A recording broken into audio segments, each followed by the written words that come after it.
नमस्कार, पॉलिटिक्स में आप सबों का स्वागत।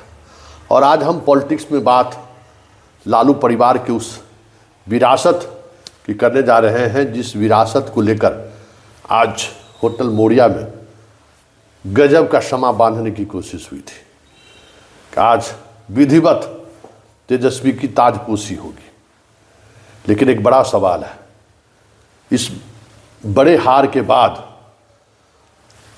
कार्यकर्ता, नेता, विधायक, सांसद उस मैंडेट को लेकर अभी भी असहज है।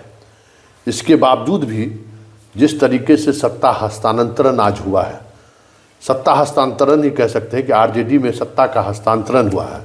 इसका मतलब क्या है? क्या तेजस्वी इस हस्तांतरण के सहारे क्या दिखाना चाहते हैं? क्या वो लालू एरा से पार्टी को बाहर निकालने को लेकर जो लगातार कोशिश कर रहे हैं, कुछ आज उस कोशिश को एक नए स्वरूप में लाने की कोशिश तो नहीं है?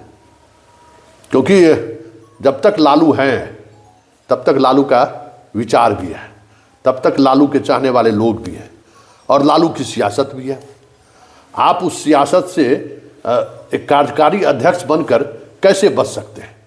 अगर मान लीजिए कि अगर आपको लालू की वजह से आपके ऊपर फूल बरस रहा है तो लालू की वजह से आपको गाली भी मिल रहा है। लालू की वजह से अगर एक खास विचारधाराओं को मानने वाले लोगों का वोट मिल रहा है तो एक खास विचारधारा वाले लोग आपको गाली भी दे रहे हैं। तो ये जो परस्पर गाली और माला फूल का जो सवाल है वो राजनीति का हिस्सा है, चाहे कोई भी परिवार क्यों ना हो। वो जो परिवार की राजनीति में है उन्हें उनके उस जैसे लेगेसी मिलता है ना, ऊपर से आपको लेगेसी मिलेगा, ठीक उसी तरीके की लेगेसी आपको निगेटिव और पॉजिटिव दोनों लेगेसी आपको साथ लेकर चलना होगा। लेकिन उसमें आपके ऊपर निर्भर करता है कि आप उस लेगेसी को किस तरीके से लेते हैं। और यही वजह है कि आज के इस सत्ता हस्तांतरण को लेकर जिस तरीके से बहन का ट्वीट आया है, जिस तरीके से तेज प्रताप का तंज आया है, जिस तरीके से संजय ने अभी अपनी बात रखा है, सब कुछ सहज नहीं है।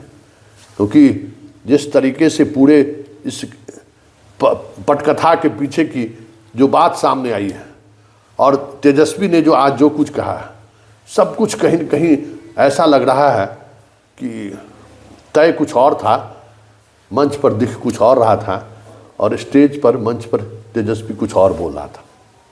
वो ट्वीट, तेजस्वी का भाषण, संजय यादव का वो क्लिपिंग, बहुत सारे बाइट आए हैं, ज़रा उसको सुन लीजिए और उससे समझिए कि आखिर तेजस्वी पार्टी को कहाँ ले जाना चाहते हैं।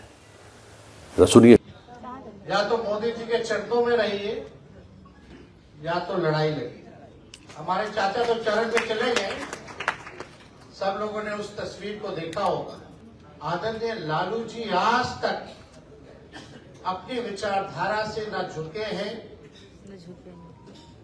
न झुकने वाले हैं। हम पे भी, मेरे परिवार पे भी एक झूठा मुकदमा केस षड्यंत्र जो है शुरू हुआ। जब मेरा बूथ नहीं था तब भी हमको माइनर होते हुए भी आरोपित बनाया गया। तो अभी भी केस मुकदमा जो है दिन रात आप लोग देखते होंगे, सुन रहे, चल रहा है। बधाई दिया, बधाई देंगे। तेजस्वी जी ऊर्जावान नौजवान है, उसमें विजन है, उसमें ऊर्जा है, उसका पार्टी उपयोग करेगी और तेजस्वी जी के नेतृत्व में पार्टी को सबल करना है, विस्तार देना है और एनडीए सरकार का जो संवैधानिक विरोधी कार्य है उसका खिलाफ करना है।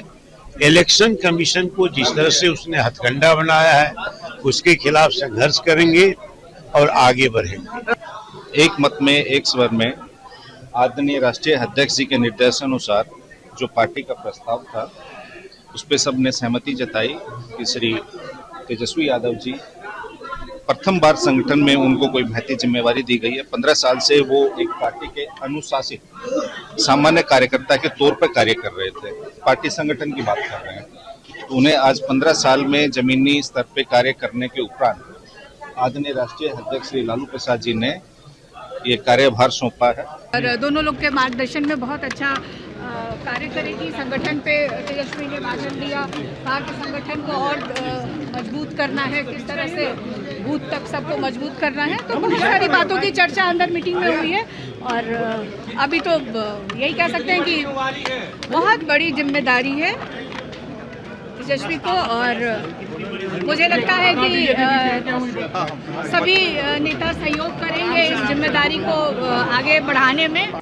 तो आपने सुना, लेकिन एक बड़ा सवाल है कि जिस लेगेसी से वो बचना चाहते हैं, मतलब जो लालू यादव की वजह से जो जंगल राज का जो मतलब छाया इनके ऊपर है, वो लालू इस दुनिया में रहे चाहे नहीं रहे, वो पार्टी के अध्यक्ष रहे चाहे नहीं रहे, लालू के जैसे गरीबों के मसीहा के रूप में जो लोग उनको पहचान मान्यता देते हैं, जो उनको स्वीकार करते हैं, जैसे वो आपके साथ हैं वैसे वो भी आपके खिलाफ रहेंगे।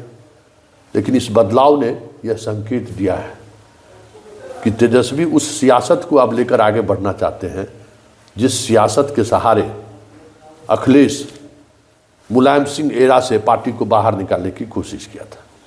लेकिन एक सवाल है, अखिलेश और तेजस्वी में एक बड़ा फर्क है। अखिलेश परिवार के अंदर जिस तरीके से पार्टी को लेकर लड़ाई लड़ा है और पार्टी के बाहर जनता के बीच जिस तरीके से उन्होंने लड़ाई लड़के स्थापित किया पार्टी को, वो प्रवृत्ति, वो मिजाज और वो स्वभाव दूर दूर तक तेजस्वी में नहीं दिख रहा है। हाँ, ये अलग बात है कि अब तेजस्वी यात्रा पर निकलेंगे, जनता के बीच जाएंगे, लेकिन कई मौक़ों पर उन्होंने ये बातें दोहराई हैं, लेकिन कभी भी उनकी पूरी यात्रा पूरी नहीं हुई है। चलिए, इस बदलाव का कितना असर पड़ेगा बिहार की राजनीति पर, ये तो आने वाला वक्त बताएगा। लेकिन अब कहा जा सकता है कि बिहार की वो राजनीति जो एक जेपी आंदोलन के बाद बिहार में एक नए नेतृत्व के रूप में उभार हुआ था, अब वो अवसान की तरफ बढ़ता चला जा रहा है।